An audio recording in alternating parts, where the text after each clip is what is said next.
Ever stumbled across Melnora Store online and wondered if it's a hidden fashion gem or just another website you should avoid?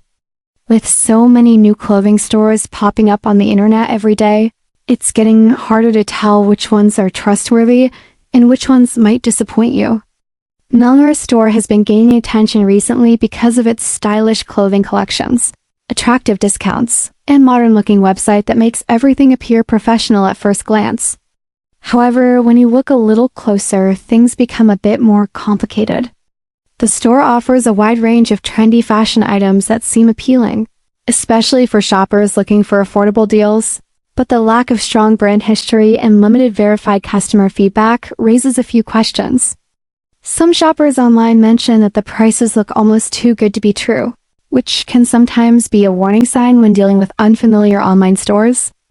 Another thing worth noting is that newer e-commerce websites often rely heavily on flashy promotions and big discounts to attract buyers quickly, and Melnora Store appears to follow a similar pattern. At the same time, this doesn't automatically mean the website is a scam, because many small online brands start this way while trying to build their reputation. Still, when key details like transparent company information, consistent customer reviews, and a well-established online presence are not very clear, it naturally makes cautious shoppers think twice before placing an order.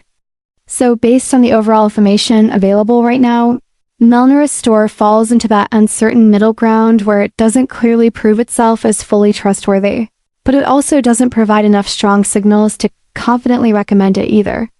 Because of that, the safest approach for potential buyers is to stay careful, do extra research, and avoid spending large amounts of money until the store builds a stronger track record and more reliable customer experiences start appearing online.